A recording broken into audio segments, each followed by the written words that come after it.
Hello bros, welcome back to Tollywood tossers. మీ అరవింద్, అటుపక్క పైన నిఖిల్, కిందేమో మౌలి.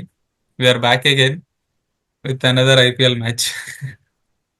Deep ఇవాళ RCB fan. Most anticipated RCB match వాళ్ళకి అనుకూలంగా అవ్వలేదు ఇవాళ.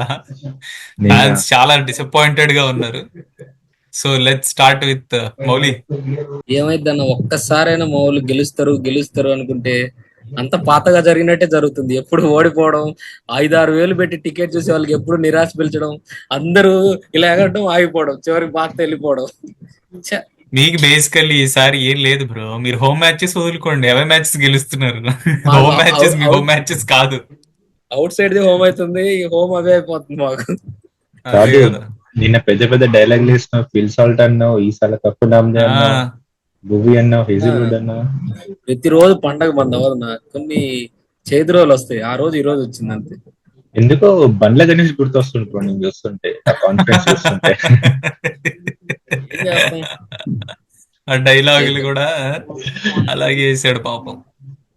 అయినా ఫస్ట్ ఇన్నింగ్ స్టార్ట్ చేస్తే చాలా బాగా స్టార్ట్ చేశాను. నేను జిమ్ మ్మ్. చేస్తూ చూస్తున్నా, జిమ్ ఆపేసి కొడుతుంటే సిల్సాల్ట్ పిచ్చుకొక్కను కొడుతున్నాడు.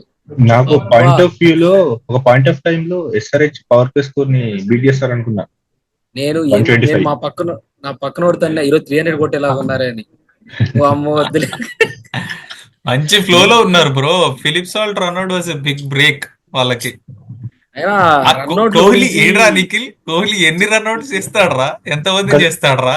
ఒక స్టార్ట్, ఇప్పటి వరకు ఐపీఎల్ లో కోహ్లీ 32 రన్అట్స్ ఇన్వాల్వ్ అయిండు.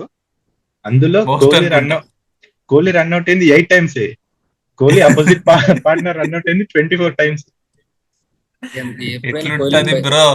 వాళ్ళందరికి తెలుసు కోహ్లీ వికెట్ మెయిన్ అని. వాళ్ళు వికెట్ వదిలేస్తున్నారు, అంత మాత్రం ఆహా, అట్లా ఉండకూడదు. కోహ్లీకి ఇవే ఇదొక ఇవే ఇదొక అన్వాంటెడ్ రికార్డ్ ఇది. ఇవే ఇవే ఏం రికార్డ్స్. సరే, పవర్ ప్లే అయ్యింది. ఆ పవర్ ప్లే బాగా రన్అట్ ఆడారు. పోయింది, రన్అట్ పోయింది. సరే, కాదు అక్కడి నుంచి అన్నా మెల్లగా పికప్ అవ్వచ్చుగా. పడతానే ఉన్నాయి వికెట్. కాదు ఆ రన్అట్ అయిపోయిన తర్వాత పడిక్కలు వచ్చాడు, నిద్రపోయినట్టు ఆడాడు. తర్వాత వస్తున్నారు, అందరు నిద్రపోతున్నారు, పోతున్నారు పోతున్నారు, డ్రెస్సింగ్ రూమ్కి వెళ్ళిపోతున్నారు. ఊరిని ఏమో రజత్ పడిడారు, ఏదో ఆడుతున్నాడు. కరెక్ట్ యాక్సిలరేట్ చేసే టైంకి అయిపోయింది. జితేష్ శర్మ కూడా కనెక్ట్ అవ్వట్లే ఏం లేదు. అబ్బా మిడిల్ ఆర్డర్ పోయింది బ్రో మీకు. బేసికలీ స్పిన్ బాగా పడింది. కుల్దీప్ యాదవ్ ఇంకా అక్షర్ పటేల్, హూజ్ విప్రాజ్. అదర్స్. అక్షర్ పటేల్ విప్రాజ్ కి అంత పడలేదు. విప్రాజ్ బాగా వేసాడు, కుల్దీప్ యాదవ్ బాగా పడింది. వీళ్ళిద్దరి వల్ల మిడిల్ ఆర్డర్ లో మీకు మొత్తం పోయింది, వికెట్స్ అన్ని పడ్డాయి. లివింగ్స్టన్ బట్ ఆడతాడు అనుకుంటే ఎండింగ్ బాగా లివింగ్స్టన్ చేశారు ఆడట్లే. Because of Tim David. ప్రతి మ్యాచ్ లో ఏమన్నా ఒక ప్లస్ పాయింట్ ఉందంటే టిమ్ డేవిడ్ అన్న.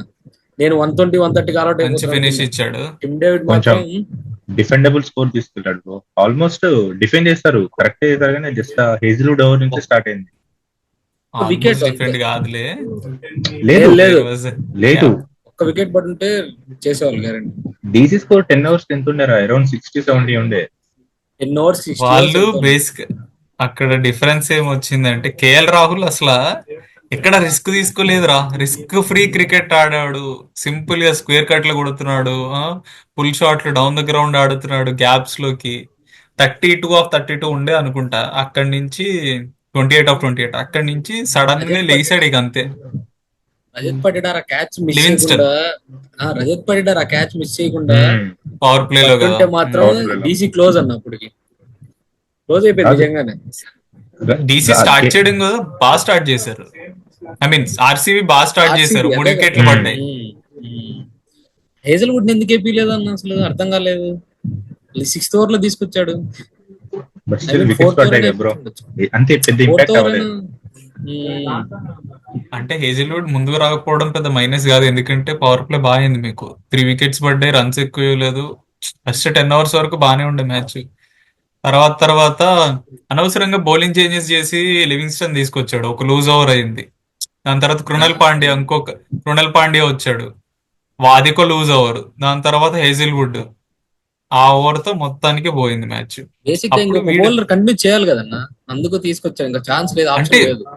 ప్ర- భువనేశ్వర్ తోడు ఇంకొక ఓవర్ వేయించాల్సింది ముందే, హెజిల్వుడ్ కాకుండా. లేకపోతే సుయేష్ శర్మనే కంటిన్యూ చేయాల్సింది. అవునవును. భువనేశ్వర్ ఒక ఓవరే మిగిలింది, 3 ఓవర్స్ పవర్ ప్లే వేస్తాడు. అదే, ఆ ఒక over KL Rahul main wicket over కదా. మెయిన్ 13th వికెట్ ఓవర్లోనే ఎప్పుడు తీసుకొచ్చుంటే బాగానే ఉండేది. బట్ కానీ ఇట్ డిడ్ంట్ కేరళలో వర్క్ అవుట్. అబ్జర్వ్ చేసావా, లివింగ్స్టన్ ఓవర్ ముందు ఆ ఊర్లో కంటిన్యూస్ 4 డాట్స్ ఆడతాడు, కానీ ఎక్కడ అసలు టెన్స్ అవ్వలేదు. అరే రన్ రేట్ పెరిగిపోతుంది, చాలా కామ్ గా నిదానంగా బ్యాక్ షాట్స్ ఆడలేదు. ఎంఎస్ ధోని స్టైల్లో నిదానంగా ఆడుకుంటూ లాస్ట్ లో స్టార్ట్ చేశాడు మెల్లగా. వాడు లూజ్ ఓవర్ కోసం చూసాడు రా. సుయేష్ శర్మ ఓవర్ లో వాడికి కనెక్ట్ అవ్వట్లే, పిక్ చేయట్లే వాడు గూగ్లీస్. కానీ ఎక్కడ కూడా పెద్ద షాట్ కోసం పోలేదు. పేషెన్స్ తోటి సింగిల్స్ తీస్తున్నాడు, డిఫెన్స్ ఆడుతున్నాడు. వన్స్ లివింగ్స్టన్ రాగానే కొట్టాడు, కృణల్ పాండ్యా రాగానే వాడికి తిరగట్లా అయింది కొట్టాడు. హేజిల్వుడ్ బౌలింగ్ అయితే 22 రన్లు గట్టి ఇచ్చాడు. కానీ అది బేసిక్ గా మీ బ్యాడ్ లక్ ఏంటంటే అదే టైం కి లైట్ గా వర్షం స్టార్ట్ అయింది, బాల్ వెట్ అయింది. వర్షం అది కొద్ది ఇంపాక్ట్ చూపించింది.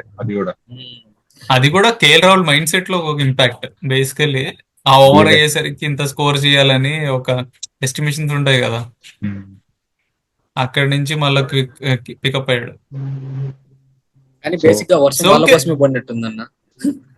ఇట్స్ ఓకే మౌలి, ఓకే అయితే ఉంటాయి. 4 మ్యాచ్ డిఫిట్ చూస్తాం మేము, మా టీమ్స్ 2 ఓటమిలు ఒప్పుకోలేవా? ఈ మ్యాచ్ మాత్రం match goes to KL Rahul రా. కేఎల్ రాహుల్ మామూలు నాక్ కాదు, అది క్లాస్ నాక్. చాలా క్లాస్ గా కంఫర్టబుల్ గా ఆడుకుంటూ వెళ్ళిపోయాడు, ఎక్కడ రిస్కీ షాట్స్ ఆడకుండా స్మూత్ గా తీసుకెళ్లాడు. చివరిలో ఒక మంచి సెలబ్రేషన్ కూడా, this ground belongs to me, ఇది నా అడ్డారా అని చెప్పి ఒక సెలబ్రేషన్ ఇచ్చాడు. ఆర్సీబీకి ఆడాలని బాగున్నది. అది ఇప్పుడు ఈ రోజు ఆర్సీబీ గ్రౌండ్ లో ఆర్సీబీ మేనేజ్మెంట్ ముందు ఆడి నేను ఇక్కడ జెండా పాతేసినట్టు ఇది నా కేజీఎఫ్ అన్నట్లు అన్నాడు అనమాట.